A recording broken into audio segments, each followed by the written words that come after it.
Assalamualaikum warahmatullahi wabarakatuh. Saya Abdur Razak. Di sini akan membawakan presentasi tentang penelitian kami dengan judul Analisis Pencemaran Mikroplastik di Sungai Berantas, Jawa Timur.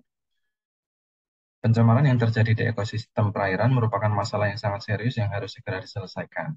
Salah satu ekosistem perairan yang sangat rawan terjadi pencemaran adalah ekosistem sungai. Dalam proses perjalanan ke sungai, air dapat mengalami berbagai kontaminasi. Perairan berpotensi besar untuk mengalami pencemaran yang disebabkan oleh berbagai macam aktivitas manusia. Salah satu bahan pencemar yang hari ini mendapatkan perhatian yang intens adalah mikroplastik. Mikroplastik adalah komponen plastik dengan ukuran sangat kecil, kurang dari 5 mm, yang berasal dari penguraian plastik-plastik berukuran besar. Mikroplastik merupakan plastik berukuran mikroskopis dan ditemukan di seluruh lautan di dunia, mulai dari pantai, garis pantai, samudra subtropis, es di kutub, dan bahkan lautan terdalam samudra. Mikroplastik terbagi menjadi dua, yaitu mikroplastik primer yang berasal dari proses produksi yang berukuran sangat kecil sejak awal, dan mikroplastik sekunder yang terbentuk akibat degradasi. Sumber mikroplastik adalah dari kerusakan fragmen plastik dari waktu ke waktu akibat radiasi ultraviolet, mekanis, dan biologis. Kemudian pelepasan langsung mikroplastik ke saluran air, dan kehilangan bahan baku industri yang tidak disengaja. Mikroplastik dapat terakumulasi pada organisme di perairan yang kemudian apabila dimakan manusia akan terakumulasi di dalam tubuh manusia. Penelitian ini dimaksudkan untuk mengetahui kandungan, karakteristik, profil, dan sebaran mikroplastik di Sungai Berantas serta memberi rekomendasi dan kebijakan untuk mengurangi dampak pencemaran mikroplastik di Sungai Berantas. Penelitian ini dilakukan di sepanjang Sungai Berantas dengan kualitas air yang diukur adalah suhu, oksigen terlarut, pH, dan arus. Parameter-parameter tersebut diukur karena dapat mempengaruhi kelimpahan dan distribusi mikroplastik di perairan. Pada penelitian ini, sampel diambil di 22 titik di sepanjang Sungai Berantas, Jawa Timur, berdasarkan pertimbangan keterwakilan area Sungai Berantas, hulu tengah hilir, akses dan kelayakan lokasi penelitian, dan keberadaan sumber pencemar. Alat yang digunakan untuk mengambil sampel perairan yaitu plankton net ukuran 25.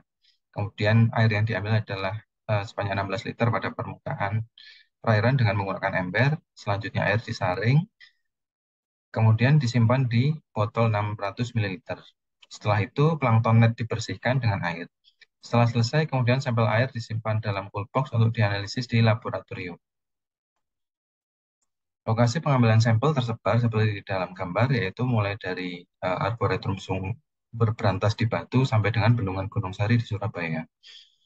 Identifikasi partikel mikroplastik pada sampel perairan digunakan metode dari NOAA, National Oceanic and Atmospheric Administration, yang dilakukan dalam beberapa tahap. Pertama, air sampel disaring dengan saringan, lalu filter dikeringkan, kemudian ditambahkan 20 ml 0,05 molar Fe dan 20 ml 30% H2O2. Kemudian dipanaskan di atas hot plate 75 derajat Celcius. Kemudian mikroplastik disaring kembali dengan kertas saring ukuran 41, kemudian diamati dengan mikroskop. Pada penelitian ini didapatkan pH yang bervariasi mulai dari 7,2 sampai 8,8. pH sendiri merupakan salah satu parameter yang sangat berpengaruh terhadap organisme di perairan. Dalam kaitannya dengan mikroplastik, nilai pH mempengaruhi jumlah bakteri yang khususnya dapat mendegradasi mikroplastik. Nilai DO di perairan juga memegang peran yang penting bagi kehidupan organisme di perairan. Dalam hal ini, organisme pendegradasi mikroplastik juga sangat dipengaruhi oleh DO. Dalam penelitian ini didapatkan nilai DO yang bervariasi mulai dari 0,8 mg per liter hingga 9,6 mg per liter. Nilai DO yang ideal untuk eh, kehidupan organisme di perairan adalah 3 mg per liter sampai 7 mg per liter. Suhu di perairan juga diukur dalam penelitian ini. Selain mempengaruhi metabolisme organisme perairan, suhu juga berpengaruh terhadap proses pemecahan makroplastik menjadi mikroplastik. Dalam penelitian ini diperoleh nilai suhu antara 20 sampai 30,7 derajat Celcius. Distribusi kelimpahan mikroplastik di perairan juga dipengaruhi oleh kecepatan arus, sehingga arus juga diukur. Dalam penelitian ini didapatkan oleh arus antara 0 sampai 0,47 meter per detik. Limpahan mikroplastik berkisar antara 0 sampai 1,8 partikel per liter dengan jumlah terendah di Arboretum Sungai Brantas dan jumlah tertinggi di Jembatan Pendem.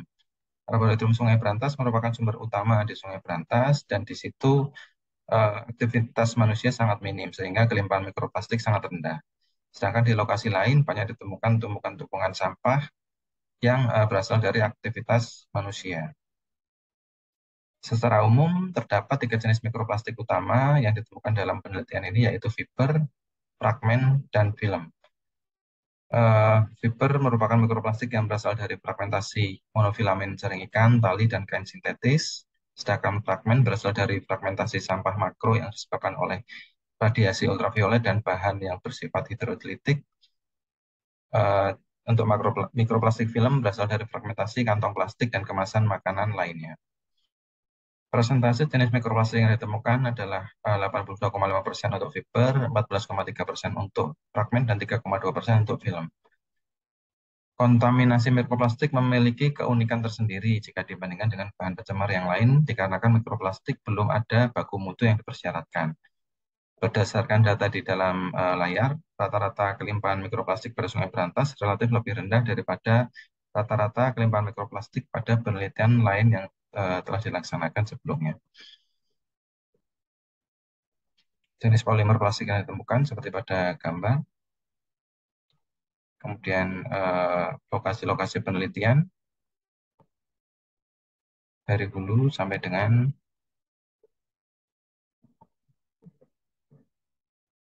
tengah, kemudian sampai dengan hilir. Untuk kesimpulan, air di Sungai Brantas telah mengalami kandungan mikroplastik yang berkisar antara 0 sampai 1,8 partikel per liter. Karakteristik mikroplastik yang ditemukan di Sungai Brantas adalah fiber, fragmen, dan film dengan jumlah tertinggi dari jenis fiber. Yang ketiga, mikroplastik di Sungai Brantas bervariasi dengan kandungan terendah di Arboretum Sungai Brantas dan paling tinggi di Jembatan Pendem. Kemudian yang keempat, jenis polimer mikroplastik yang ditemukan adalah PET, PU, LDPE, PC, HDPE, CA, dan ABS. Dalam upaya mitigasi pencemaran mikroplastik di Sungai Brantas, dapat dilakukan upaya-upaya berikut. Yang pertama adalah pemantauan keberadaan mikroplastik melalui identifikasi jenis secara periodik, analisis kelimpahan, dan analisis dinamika. Yang kedua adalah pencegahan dari sumber, dari waktu, dan penentuan baku mutu untuk mikroplastik itu sendiri. Yang ketiga adalah penanggulangan dari ekologi dengan inovasi water treatment, rehabilitasi ekosistem, kemudian reduce, reuse, recycle, dan penyadaran dan pemberdayaan. Terima kasih.